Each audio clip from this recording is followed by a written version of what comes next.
All right, so we are starting our perspective unit, and we are going to be practicing a 1-point perspective with these two sheets. You should have boxes in perspective and shapes in perspective.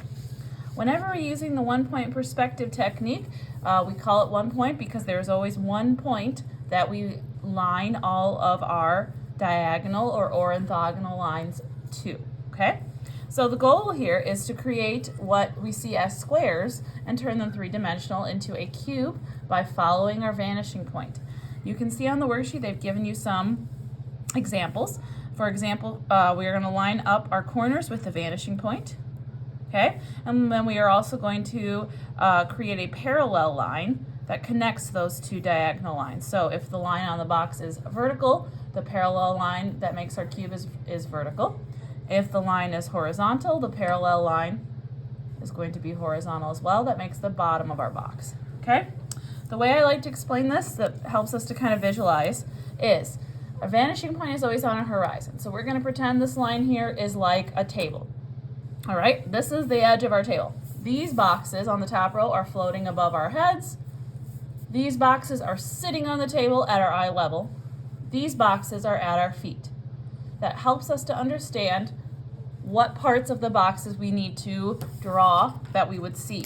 So for example, if this top row is above my head, okay, that means I'm going to only see the bottom or possibly the side of these top boxes because they're floating above my head. These ones that are at my eye level, I'm only really going to see the sides because they are at my eye level, so I can't see above or below them because they're sitting on the table. These boxes that are at my feet, okay, then I am only going to see the top and possibly side of the boxes because they are at my feet or below me.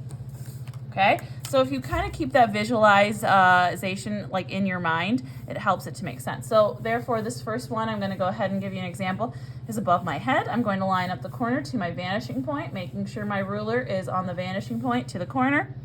Make a diagonal line. You can draw it all the way to the vanishing point if you want to. And then later we will go back and make the edge of this bottom plane of the box. Okay, so there we go. So now it's like this box is coming out of the distance. To go ahead and make the edge of the box, I'm going to place my ruler on the horizontal base of the box and I'm going to drag it back. And I'm watching the space between this horizontal line and the edge of my ruler. This is the space that will be the bottom of my box. I can make the box deeper. I can make the box more shallow. Okay? And I'm going to just simply connect those two diagonal lines. And then I need to erase the other lines because they do not need to be there. They were just there to get my corners correct. Okay? So, if you're on the second level, I'm going to go to the corners. Remember, I'm visualizing that these boxes are on the table in front of me. So here's the front of the box. It's at my eye level. I'm only going to see the side of the box because I'm not above or below it. I'm equal level. Okay? Find the corner, find my vanishing point, draw to my vanishing point. Okay? Again, now we have this box coming out of the distance or looking like maybe it's a train or something arriving at the station. Now I'm going to go ahead and make the edge of the box. So place my ruler on the corner side, draw back, watching the space that develops between the edge of my ruler and this vertical line, and then just connect my two diagonal lines. Okay? Then erase. All right. Moving on to the next one. So these boxes again are at my feet. So I'm going to remember that if they're at my feet, I'm only going to see the top because they're below me, and I might see the side because it's below me. All right? So with this one, I'm actually going to have to draw from 3 corners. Again, that's because I have to remember the position of these boxes and my perspective. So that means thinking about how they would look according to where I am placing myself in this picture. Okay? So I've made the top and then the side. Place this on my horizontal line.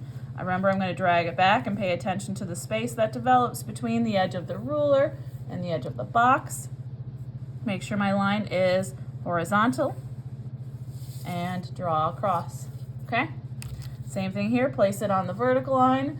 Drag it back. Now because I already have one line here, I need to make sure that I stop at where the natural corner would be. So I've had to drag it back all the way to there because that would be the natural corner of the box. connect it, and erase my guidelines. Okay? All right, so I've shown you one at each of the 3 levels. So you're gonna go ahead and do the same things with these other boxes. This one is showing you how to do this with more complex shapes. Each one of these shapes has their own vanishing point. So shape A goes to vanishing point for shape A. So make sure you line up the right vanishing point. Just as before, I'm gonna find my corners. I'm going to line them up with my vanishing point, okay? And I'm going to first get my guidelines. So this one's a little bit trickier, but again, if you end up drawing some sort of a scene where you have stairs, or you have maybe a building that has some cutouts in it, this could definitely be a skyscraper, okay? You need to know how to create 3D shapes that are a little bit more complicated and not just a simple square or rectangle, okay? So there we go, I have found each corner. I have lined it up with my vanishing point. Now what I need to do is create the parallel lines, okay? So I'm gonna start here on this outside corner, place it on my horizontal line, drag it back, watching the space that develops right here, okay? And you can of course make the shape longer or more shallow. Connect these 2 diagonal lines with the parallel horizontal line. This becomes that first edge of my building. I'm gonna go ahead and erase that guideline so you can see that, okay? On this next one, I can see my line is vertical, place it on the vertical line, okay? Drag it back until I reach this corner line where I made my last edge, and there we go, okay? So you can start to see this is like a part of the building jutting out. Here we go again with horizontal line, drag it back to where my last line was, draw across, okay? Go ahead and erase the other guideline. Okay, so it's kind of like a bird's eye view, like I'm looking at these buildings from a bird flying overhead, okay? Okay, so this next one we're gonna go right here and drag it back, okay? Wherever you want this building to end, we're gonna say this is the end of the other part of the building that's jutting out, okay? And erase my guidelines. All right, so there you go. Then you'll do the same thing with the other ones. Okay, thank you for listening. Good luck.